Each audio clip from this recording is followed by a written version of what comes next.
All right, well, welcome. This is Brandt Handley with ROI, Resource Options International. Welcome to our webinar with Sid Mohasseb. We're very happy to have him here today. We're going to let a few people sign in before we get started, and I'll turn it over to Sid to tell you about The Caterpillar's Edge. Very interesting book that he'll highlight, but also the principles behind today will be very exciting in terms of how you can manage change in your organization. So once again, good morning, good evening, good afternoon, wherever you are. Please just sign in, let us know that you're here. We've got Linda, joining us, Raymond Lee, great to see you again. If you wouldn't mind just putting something in the chat box to let us know that you can hear us and see us fine. We've been working with Zoom now for, the last 3 or 4 webinars. Things seem to be working very well, but we want to make sure, again, that you can hear us. So please, if you wouldn't mind just putting a note in the chat box, let us know that you can hear us, and we'll be turning it over to Sid in a moment or two, and we'll allow a few more people to sign in. Once again, if you don't know me already, my name is Brandt Handley, founder and managing director of Resource Options International, or ROI. We do retained executive search exclusively for the middle market, mostly C-suite, but a little bit below that as we work with our clients on an ongoing basis. And this series of webinars that we've been doing for over a year now are bringing competencies to the mighty middle market, those of you that work in it or may want to get into it soon. And we're very pleased to have you joining us today. Got a few more people coming in. Welcome. Great to have you here. Once again, if you wouldn't mind just putting in in the chat box that you can hear us and see us okay, and we'll be turning it over to Sid any moment.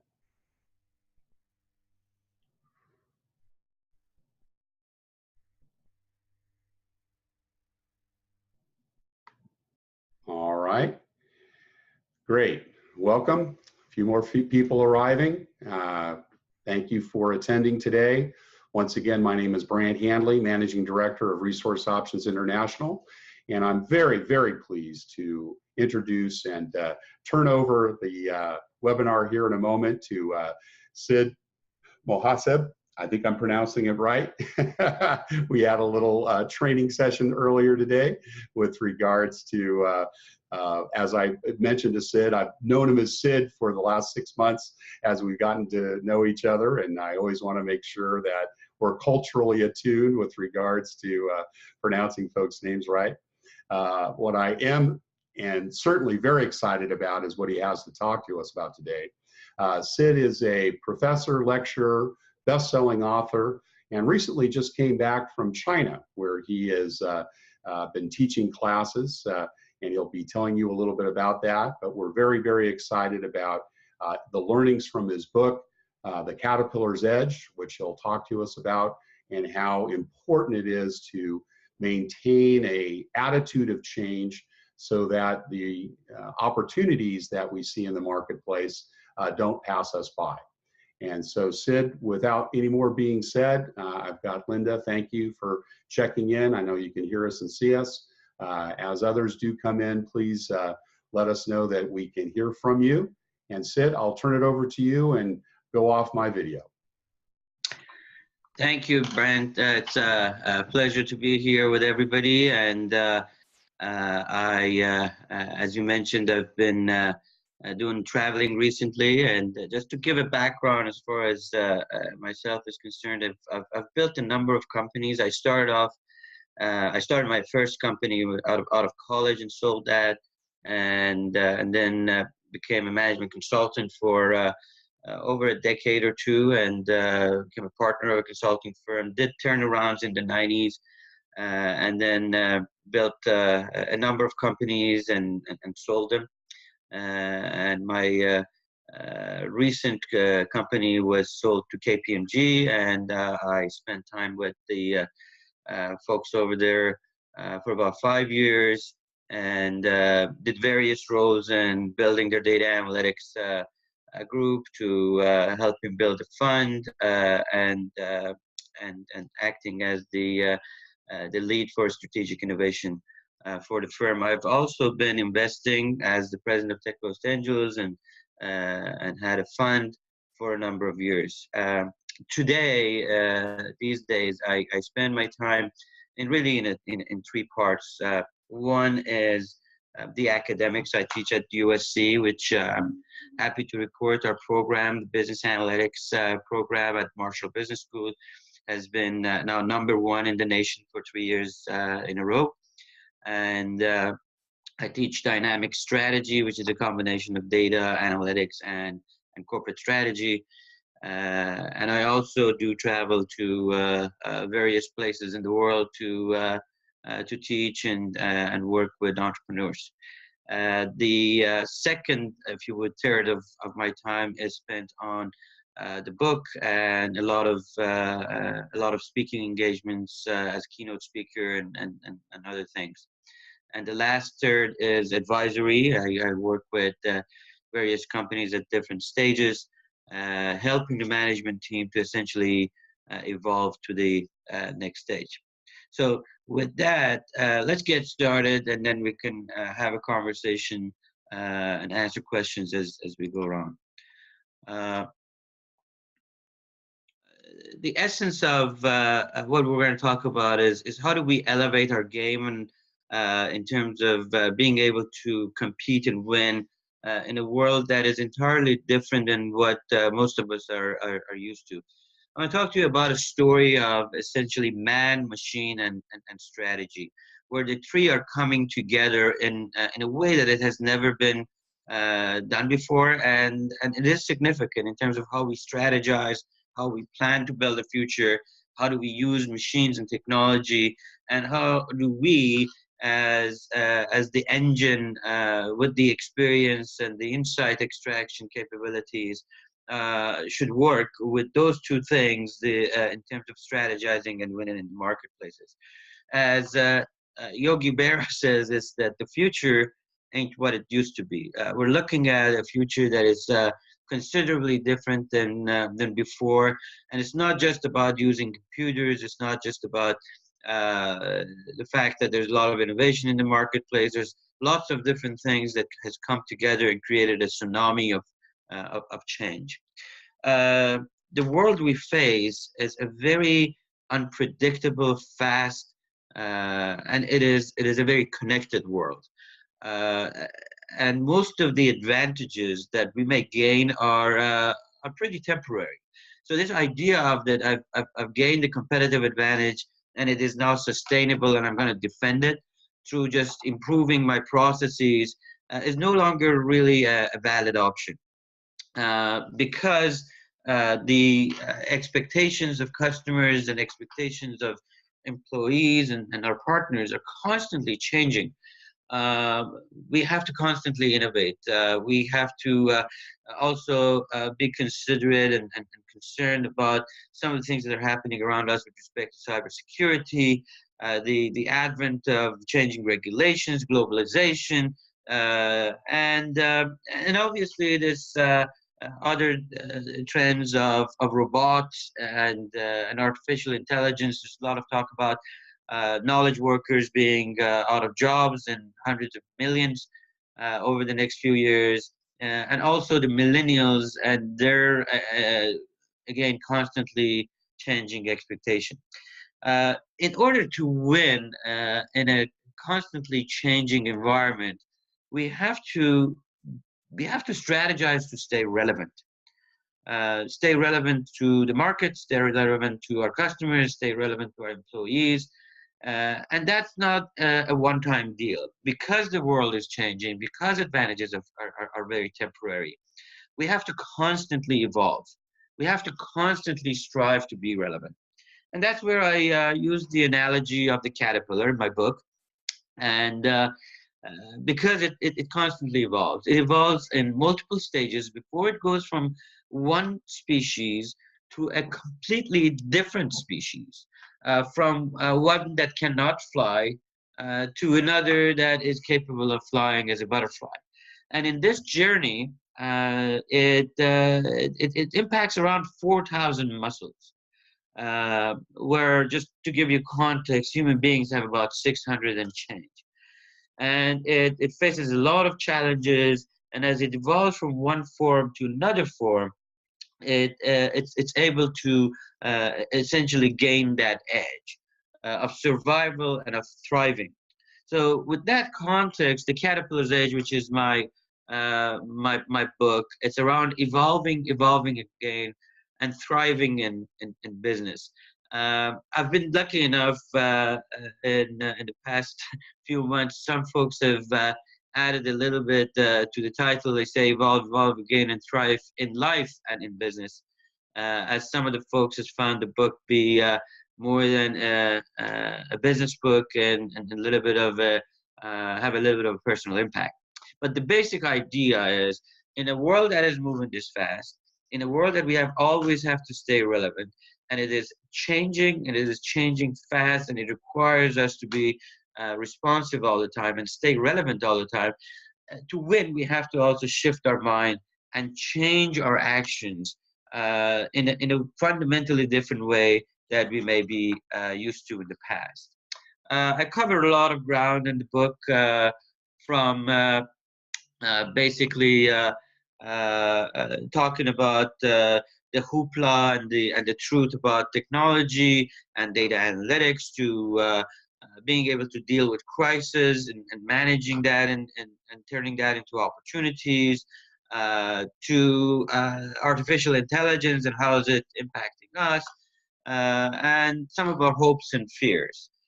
So I'm going to cover a few of these ideas very rapidly, and then end with some but how ideas that I will share with the group, that's a little more tangible, if you would. So to give you context, some folks ask me, why are you saying that things are not what they should be? So if we look at the S&P 500, it started around 1957. That's about 60 years ago or so. And only 15% of the people who were listed at that time at the S&P 500 are still listed. That means 60-year-old companies no longer qualify to be on the S&P 500. Granted that some of them have delisted or merged, or have come back, but the idea is that 85% of them at some point had to leave the best and brightest group that were selected for the Standard & Poor index. And out of those people, only about 2% are outperforming the S&P 500 today, which is amazing. Now, if you look at the average time listed, it's been dropped by about 50%, from about 28 to 30% to about 14. And during the same period, the average time a CEO is running a company has gone from 10 years to 6. So something is wrong. Things aren't working the way that that we had hoped for. And when you look at some of the studies and research that's been done, particularly by some Harvard Business Review guys, that trend is actually 6 times faster, the delisting, than the mid-'80s. So it was fast, it's big, but it's even getting bigger. Now, if you look at the venture capital investment side, that's not rosier either. It's not prettier.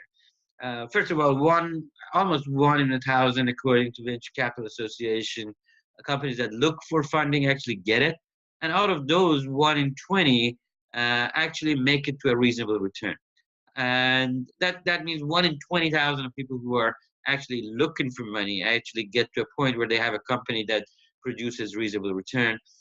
And the interesting part is that if you then compare the past decade's return on all venture capital firms to the S&P 500, which we were just talking about, it's less. So there's something wrong. Now, the studies show that there's really 4 components or things that impact that. One is that the world is harsher and it's less predictable. Second is that the pace of change is different. That means change has always been around. We've gone through cycles over the years and decades, and that has impacted us. But the key is that it's moving faster, and therefore keeping up with it or basically leveraging it is much more difficult. And then last thing is connectivity around the globe. Innovation comes from one place to another place, rapidly spreads and rapidly impacts what we're doing. So the other thing that it affects the performance is our addictions, and that's an area that I really emphasize in the book.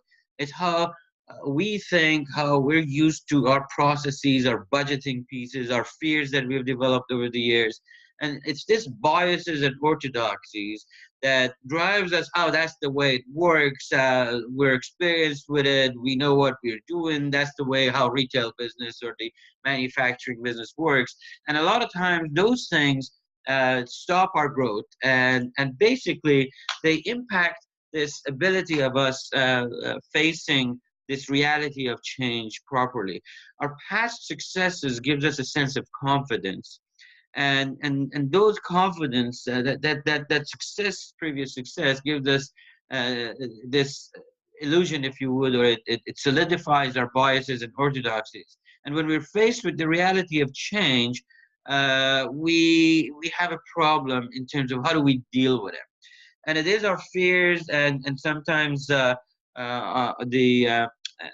need to go back to old ways of how we know we can win the game, and that creates this cycle which may be disastrous for us. So the idea is that we have to stop this cycle of sameness, because we may like the way we're doing things and have been doing things, and that those prescriptions have worked for us, but the world doesn't work that way. It's like we were playing basketball and now we need to play football. The rules are different. It's not that we're not good athletes. Our leaders are caring. Leaders are smart. It's just that we've changed the game a little bit, and we need to familiarize ourselves with the rules, and also get to a point where we can constantly stay relevant, and we can constantly able to break this cycle of sameness. I'll say we have to unleash from static.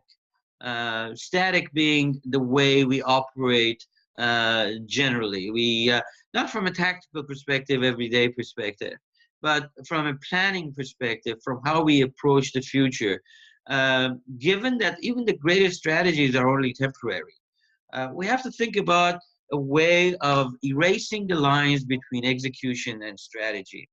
In the old days, we would take time at the end of the year and we plan, get our team together, and we plan for the next year or two. We may go out and get some budgeting things associated with it.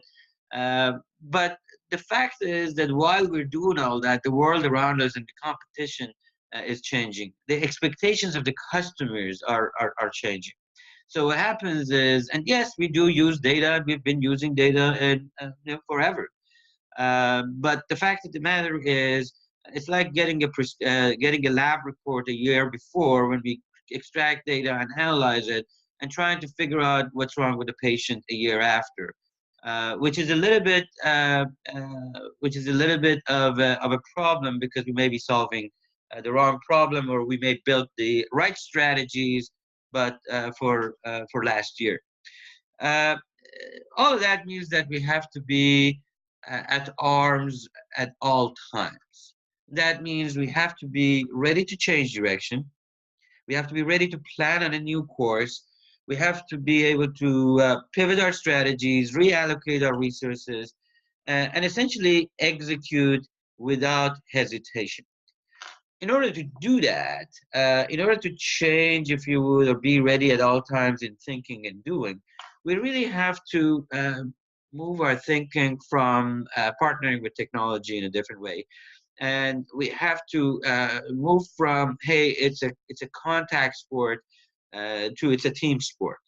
And that's not just, do we have a laptop or a PC? It's not necessarily this idea that a lot of people now have. Oh, let's go get a lot of Hadoop clusters and computers and sign up in Azure. All of those things are technology, and the game is really win with comprehension. So I wanted to talk a couple of minutes around this idea of the hoopla and the truth around big data, data analytics, and all that.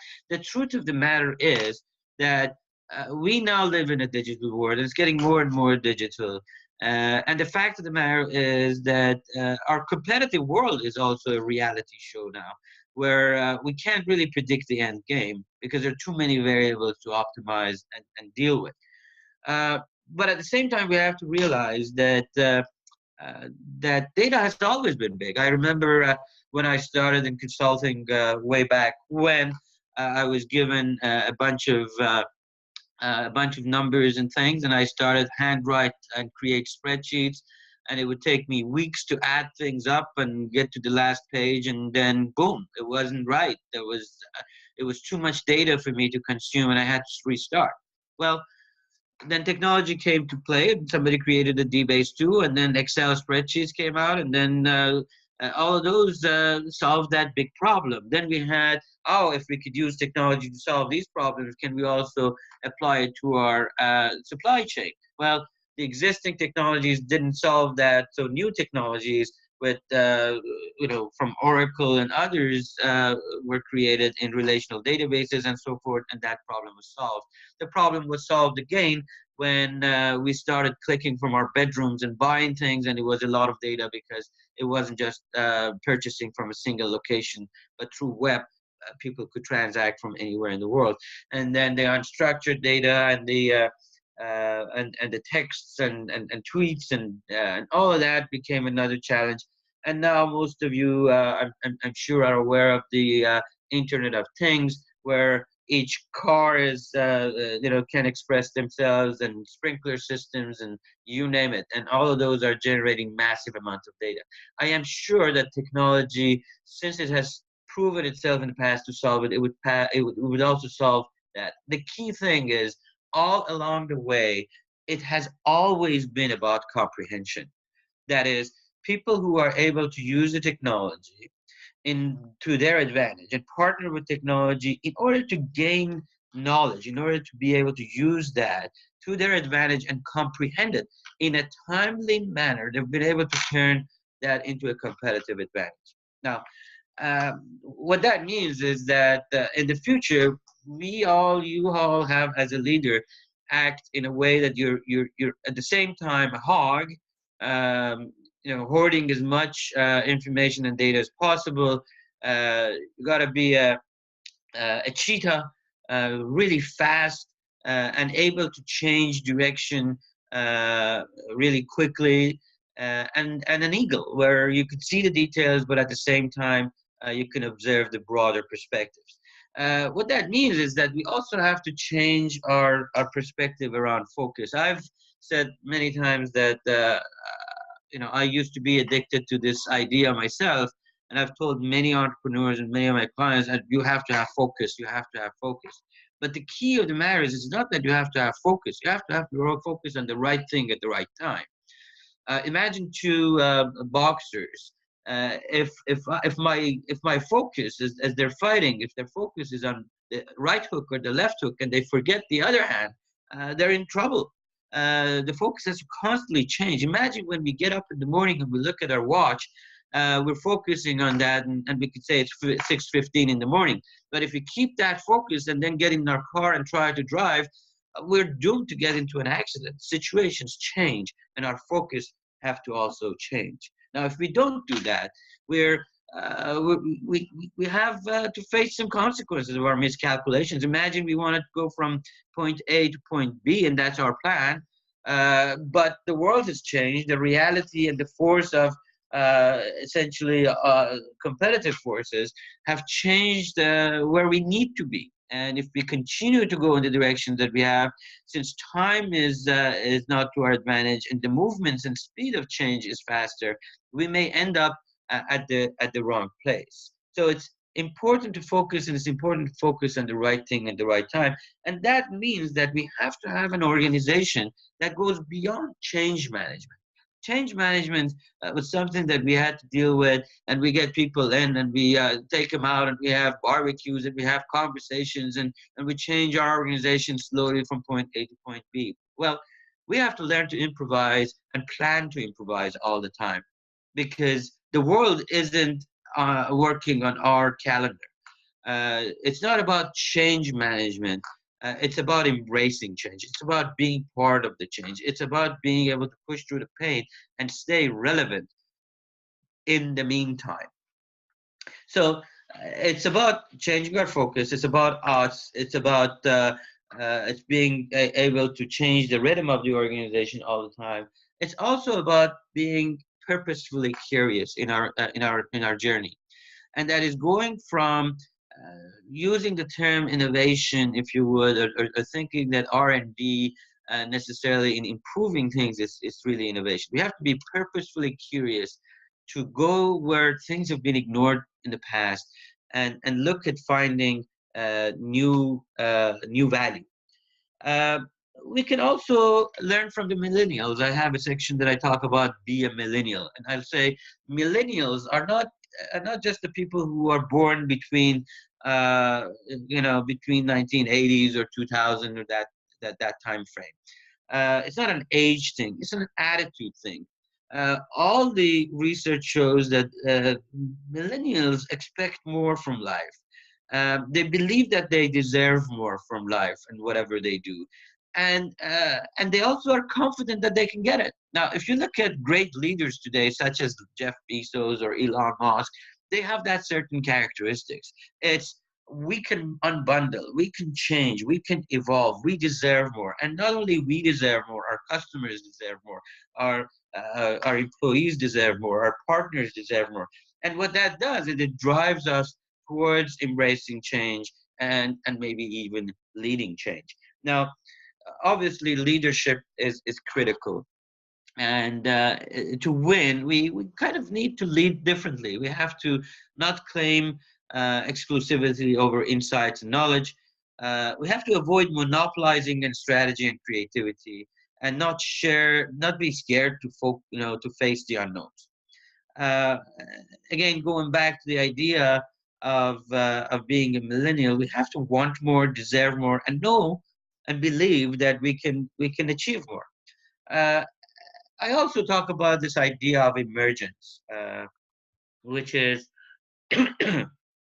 each company, each organization evolves in its own way. If you take a Microsoft and Apple, they both had an initial idea or desire to build a personal computer. But look where the two are. They reacted to external factors. They innovated differently.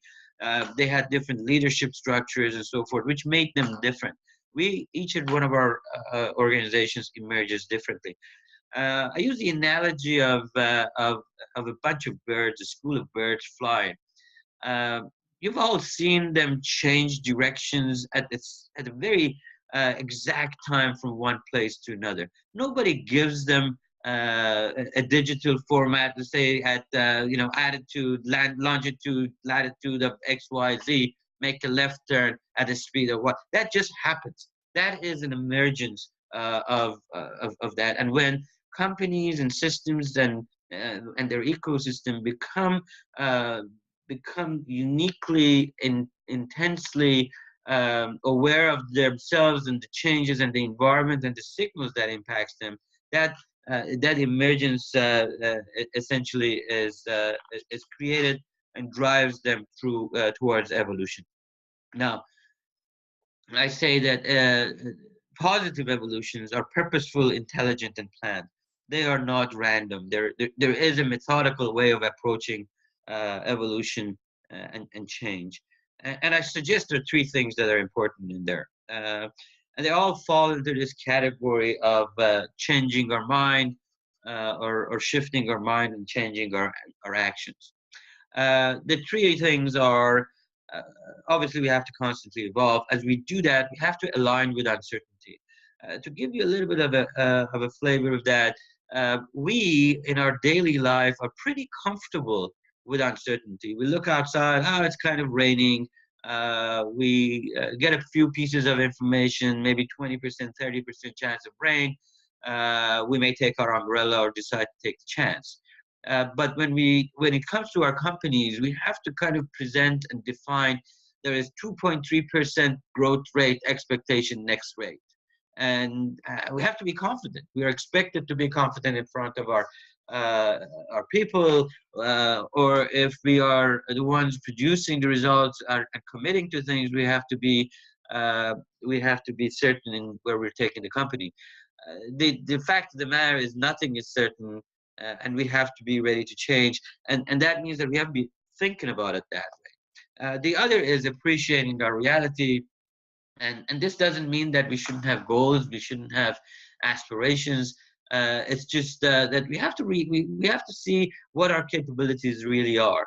uh, a caterpillar doesn't turn into a butterfly overnight. It takes time, it takes stages, and we have to really understand what our capabilities are in order to be able to achieve that. And lastly, I suggest we have to aspire for more, and that is for more ahas. If we are aware, if we use technology, if we use data analytics to get to insights all the time, if we're able to couple that with our experiences all the time, we have more aha moments that would lead us to more competitive advantages. And the idea is, if the competitive advantages are temporary, we have to work and look at things constantly in a wave of strategies, and not necessarily rest as we get ahead for a bit of time. So there is this question of but how, and I want to spend maybe another 5 or 10 minutes on some ideas, and then open it up to some questions. Uh, I'm always asked, okay, yes, we all know change, evolution. It's important. We are all facing it. It's impacting our bottom line. It's impacting the way our people behaving, the customer expectations. We understand the innovation challenges. We understand, but how do we evolve and how do we do that? So, the first thing that I'd like to share with you is that this is not a business MBA class where you have a chart and a graph and you put things on the left side and the right side. Because the real world doesn't work that way. As I said, I've run a lot of companies, I've been in the trenches, and I've also been the investor and the board member sitting on the other side with great deal of expectations.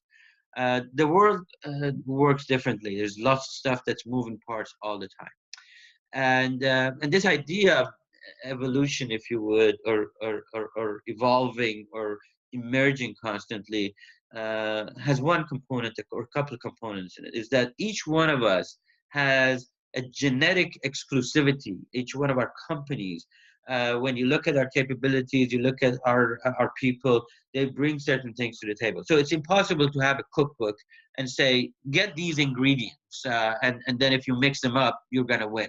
Well, you and I may not have access to Steve Jobs as our leader. We don't have access to the greatest innovator that would come up with the most brilliant chemical compositions or whatever it may be. We have to use our own genetic exclusivity and DNA to win. The other thing is that our emergence depends on our choices. So it's important how choices we make and how much effort and intelligence insight we put into it. And there are some actionable hows that can help accelerate things, but they don't necessarily guarantee a transformation. They're just, if you would, fuels of things. So lastly, there's no single path of evolving and changing. There's multiple paths because there's a lot of stuff that's changing all the time, and the path changes all the time. So with that, I've covered three groups of things, and there's a lot more, in the book in terms of things to do. I've covered three areas here.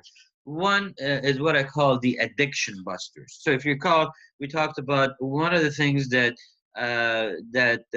impacts us being able to stay relevant is the addictions and the orthodoxies and the biases that we have. So here's some ideas as what I call addiction busters.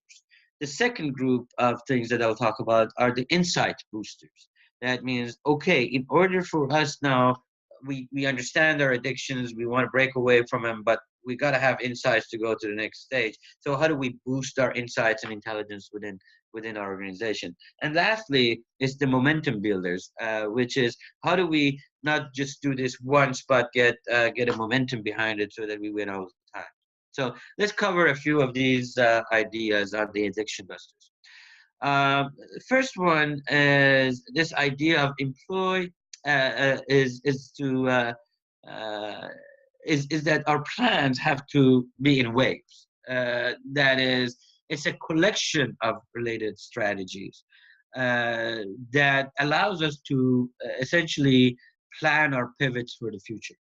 What that means is, as opposed to this is a likely, unlikely, this is an optimistic, pessimistic, you would say, here's our plan. And here's the areas that it may fail. If this and this and this don't happen, and then have a plan for this. But then be able to also measure it and know at what point do we really need to drive a decision on it. It's not just an illusion of what happens, and that's kind of planning to refocus if we need to. Not that we're going to, but we have the ability to do so. The other thing I suggest is to change our budgeting process. And this is a different from a zero-based situation. It's a 0-1 mentality. And that says, if an advantage is worthy of pursuit, then give it all that you can to win. But that goes with the next idea that you want to make sure that you've experimented with it and you have enough confidence and probability of success is in your favor. So the idea is do a little bit of experimenting, but when you have the confidence to go at it, then go at it. And it's a 0-1 mentality. Either we are in or we are not in. I use the analogy of either we're pregnant or we're not pregnant. There is no, well, let's see how it goes. That kind of comes from us not having resolved our fears and are kind of afraid, should we leave our previous stage? Is it going to work? How is it going to work? And it's that hesitance when you're faced with massive change that could be detrimental. Another idea would be around the insight boosters. Is to review data as an asset. It's not a byproduct of your execution, and it's not just a means of measuring your past actions. We have a lot of companies now that are benefiting from business intelligence tools. They have, they have all sorts of I don't know, Tableau or other means of creating dashboards. Even if they're not using technology massively, we all have a dashboard. We all have a piece of paper and a report that we use to guide our execution. But we do that based on past history, and we often use a trending system to look into the future. But given that the future is no longer the same as the past, and it's not even an extension of the past, if you have a major innovation, if things are changing that fast, the trending idea doesn't work for us that effectively. So if you look at the data as an asset, then you go beyond just BI. You look at what do we measure to discover, or how do we use data to discover new advantages, and how do we know that those advantages are going to be helpful? This is using the data analytics in an entirely different way than competing on analytics. We're essentially going from competing to analytics to competing on analytically informed strategies. Because after a while, if you have this tool and I have this tool, we're just optimizing. And one of the things around the the old strategy framework that Michael Porter had provided, and the sustainable idea of competitive advantages is around, hey, we gain an advantage and we begin to sustain it. The way we sustain it is we optimize, and we get our better supply chain, we get our costs down, we get our performance better. But after a while, all of those advantages would be matched with others. Now that the speed is moving so much faster in the world and technology is there, others can match those capabilities and those optimizations faster. The other thing is control your urges to solve first and justify with data later. There's all sorts of research that supports this, that most of the people that think and use data to justify themselves have less actual net at the end of the year, or less productivity and lesser performance by some of them factors of 2 to 5 as compared to other companies. Versus companies that actually let the data drive the decisions. We have all the tendency of going back and say, here's what we think, let's go justify that, and we have to control those urges in a world that's moving so fast. Let me just cover another thing from the momentum builders, uh, and uh, and then we can kind of close and open it up for questions.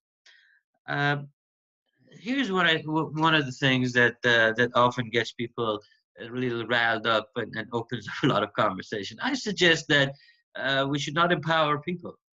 Uh, we should aim to unleash the inherent abilities that people bring to the table. Here's the thing: people have the power of imagination. They have the ability to do. They have the ability to innovate. We just have to give them the grounds to do it. By empowering people that essentially, and maybe this is playing with words, we're saying we have the ability to imagine and innovate, and we'll give them that ability. But it's really them who are bringing things to the table. And it's a different approach in leadership. It's a different approach in being able to delegate different things and experiment with different things, in the organization. Uh, the other thing is that you have to be pretty open with the troops.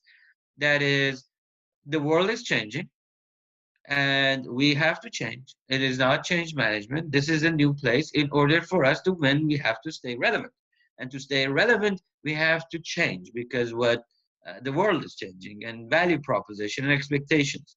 And if people expect that and are taught and aware that we need to change to survive and win, they begin to trust and they begin to evolve over time. Today, in a lot of organizations, people push back on change because of this idea of, hey, this too shall pass. And then a lot of times you could use data and analytics to prove to people, to demonstrate to people that the direction that we've chosen is best. But they have to constantly be able to essentially embrace change. The last thing that I wanted to mention is this idea of measuring 3 ways, as opposed to just measuring our performance, also measuring our strategy. The fact that we've chosen a strategy, a plan to do certain things, and then we wait until we see the end of the year if the performance is right, or the end of the quarter if we made money or not. That doesn't necessarily mean that the strategy is right or plan is right. It may be that our competition uh, lost a good salesman, or their products didn't work in the marketplace, or it may be that we had some issues with our quality or delivery or inventory management or something. It doesn't mean that the strategy worked. It just means that some things in between may have not functioned properly. So I suggest we should measure both strategy and performance through BI and SI. I also introduced this idea of the dashboard of tomorrow, or predictive intelligence, which is always looking at what's going to happen if the trend continues tomorrow. So uh, you may delay, as Benjamin Franklin would put it, but time will not. Innovation is coming from every direction. This relationship between man and machine and strategy is real, and the constant evolution is the real answer to be able to win in the marketplace and stay relevant. And let me finish with this idea. I want you to think about this idea that it wasn't raining when Noah built the ark. Uh, it doesn't need that if times are good now.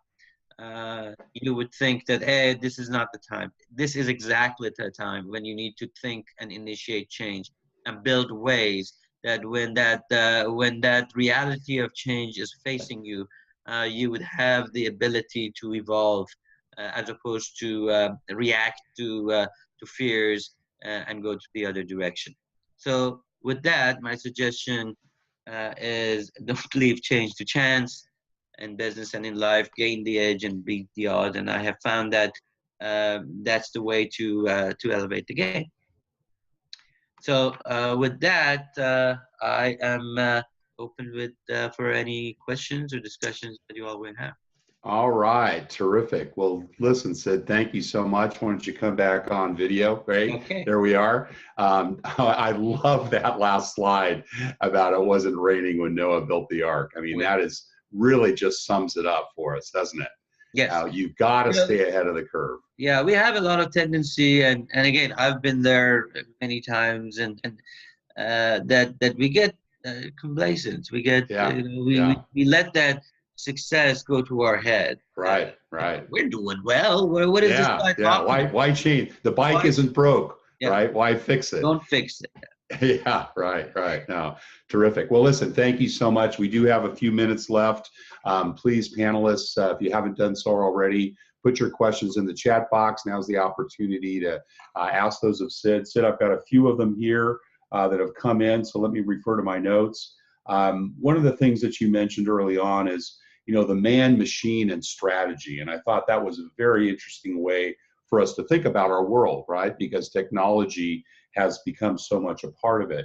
One of the questions we had is, what's the right mix? In other words, is this an equal, kind of allocation among the three, as the man or the woman part of it? Should we really kind of be that more dominant partnership in that? Or, do we set the strategy and really let the strategy guide us? So talk to us a little bit about the balance between those three things and how should we think about it? That's a very good question. So let me, people blame me of using lots of analogies, but I think they're helpful in getting messages out. It depends, and it depends on the situation that we face. If we're going out for dinner to an Italian place, it might make sense to have the tomatoes be in that marinara sauce, and there's a lot of it. So the mixture of the tomatoes and the meat and the pasta is different than if you're having a salad and there are 3 tomatoes in there. No. In the mixture of the strategy and machine and people, mostly where the concerns come about is this man and machine idea of who's in control. Well, let's face this. All of this artificial intelligence that they're saying, it's based on machine learning or deep learning. And it basically says that we teach the machine to think in certain ways and come up with that. And it's designed to essentially take away the taxation of processing from our mind. It allows us to have a lot more processing capabilities added or augmented to us.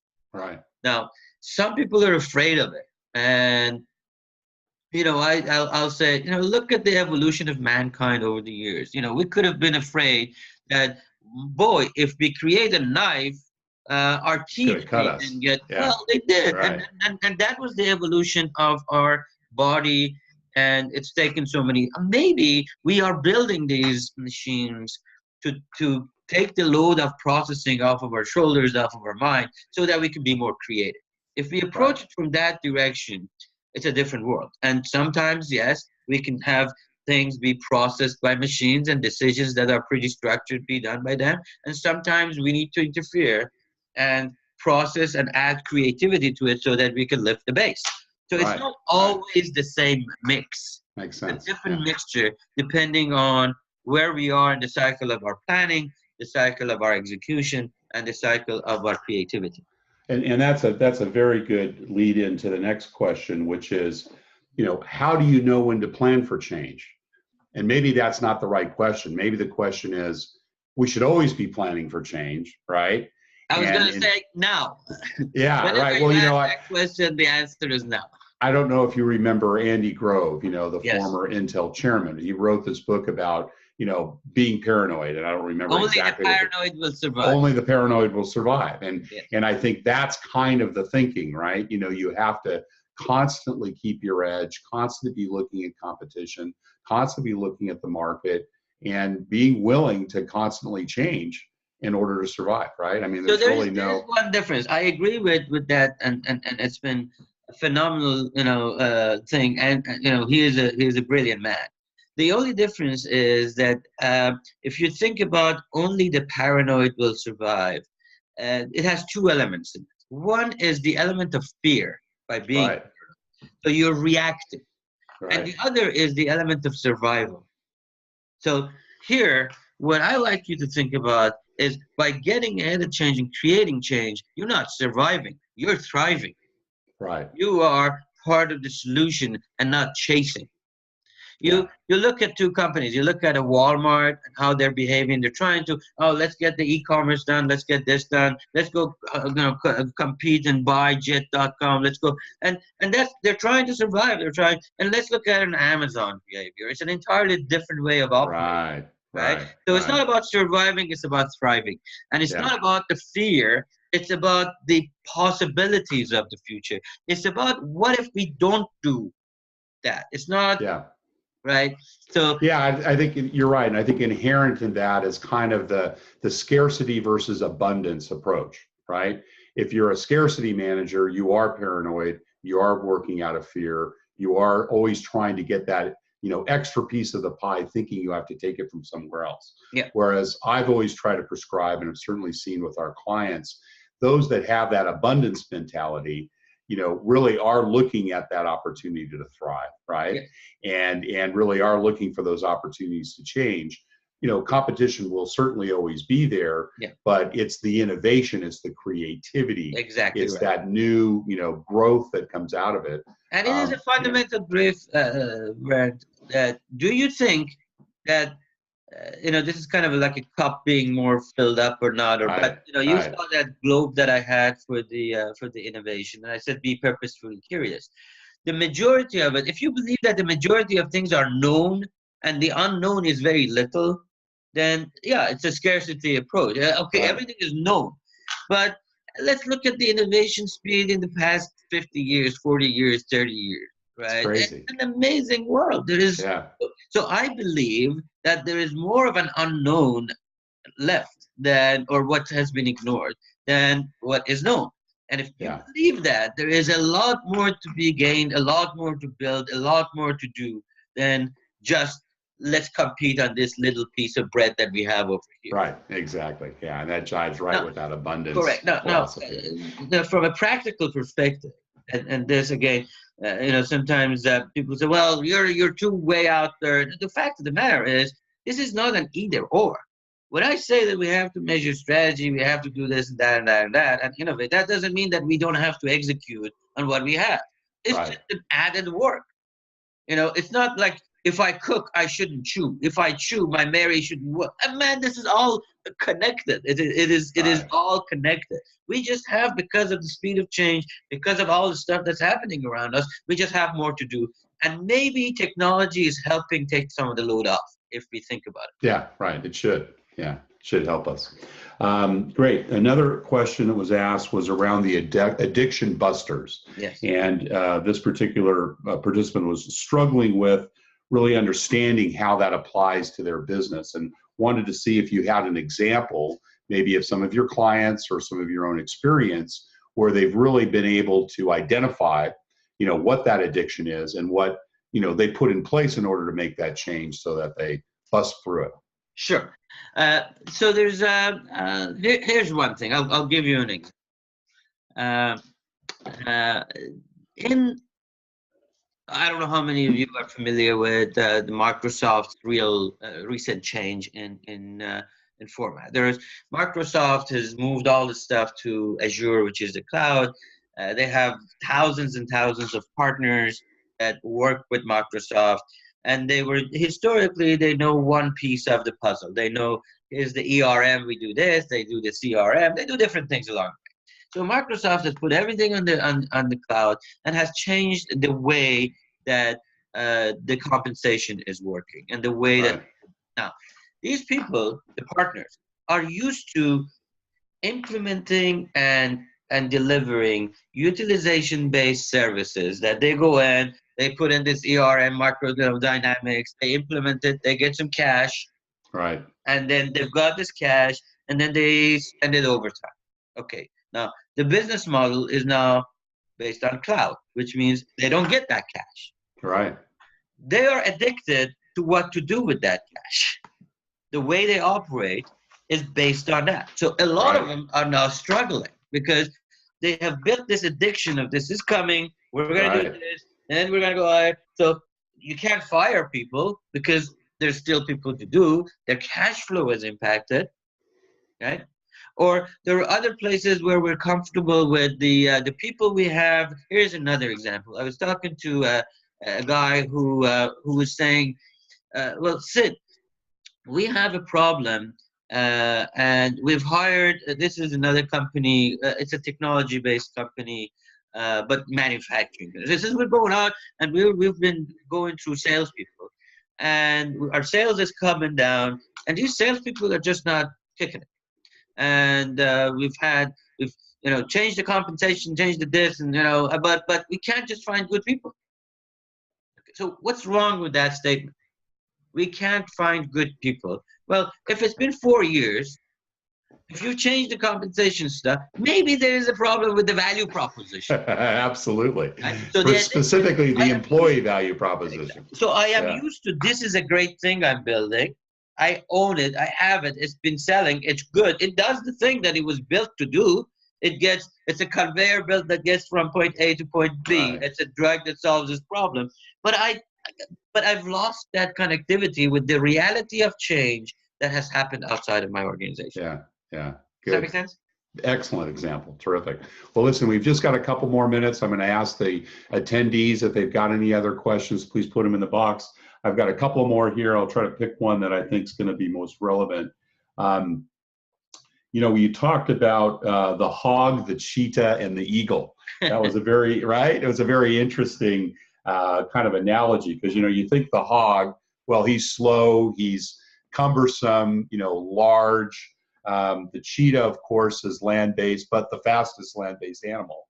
And the eagle has, the flight, but also the view, right? And being able to see things. And I just wondered if you could double click on that a little bit. Tell us a little bit more about, each of those and kind of the characteristics around what you see as being the most important of each of those three symbols. So I use those three animals and that analogy for a specific purpose. Now, you see, a lot of things I say is intended to stay with people with simple analogies. For example, I have one example. I digress for a minute, but I think it's important. I say, if you all have had a Starbucks cup of coffee, you know that on one side you have the logo, and then if you turn it, you see the name of the guy, and if you turn it, you see what's in it, right? But you still haven't tasted it, and you don't know what is it really, coffee, a latte, or what. But unless you turn this around,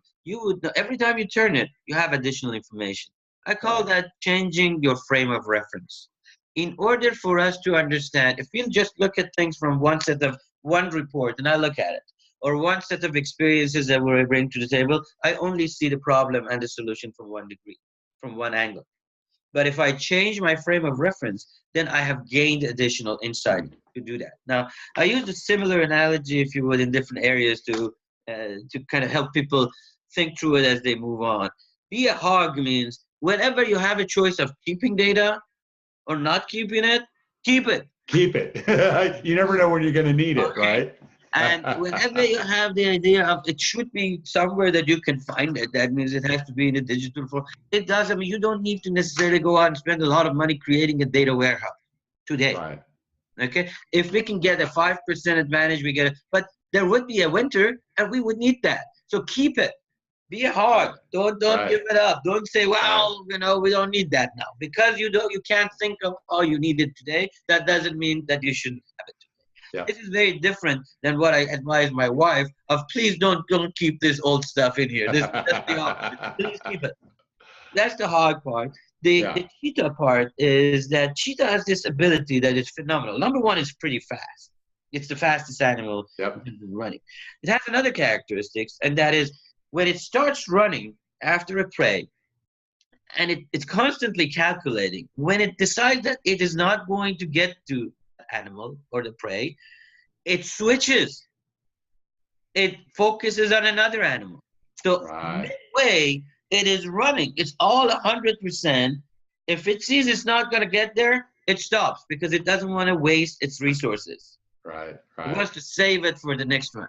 Or Yeah. if it sees that there is another prey that he can get to or she can get to, boom. So be Agile. has Agile. it Yeah. says go fast, but be very willing to change your direction or stop. Right. Change your focus when you need to change your focus. And lastly, the eagle, it looks from the top and it sees the entire thing. But you've seen it that from, I don't know, hundreds of feet up above the air, in the sky, the eagle sees one fish at the bottom of the ocean and boom, goes for it, or one rabbit, or whatever you want to Right. say. So it's aware of the big picture, but at the same time aware of the detail. The So focus. Yeah. this thing that, well, I don't care about the detail ain't gonna work anymore because you gotta Yeah. know the details. And forgetting and just kind of putting your head down and just executing without being aware of the big strategy while everything around you is changing is not gonna work. So you have to balance those two things out. Great. Well, Sid, we're out of time. Thank you. It's My been pleasure. a fabulous presentation. For those that attended, those that are watching on replay, I know that you've got a special offer, so I'll let you share that with everyone now. Well, my suggestion was for the first few people, first three to five people who reach out to me, and my email is sid@mohasseb.com, my first name at my last name, and or they reach out to you, you can put them in touch with me. I'll provide them with a copy of the book, and if they are patient enough to read through it, then I'll be happy to spend a few minutes discussing some of the ideas as it relates to them and their company and how it may or may not apply. That's very generous, Sid. And for those of you listening, I have read the book. It's excellent. And I think you will like it too. And certainly with Sid's generous invitation to spend some time with him after you've read it, please don't hesitate to reach out at sid@mohasseb.com or Brandt at go4roi.com, or send me a note, come to the website, and we'll make sure we get in touch with you. Sid, once again, thank you so much. It's been a wonderful hour together. Leave people with one last comment. Please don't leave change to chance. Absolutely. Thanks. Thanks so much. Bye, everyone. Thank you. Thank you.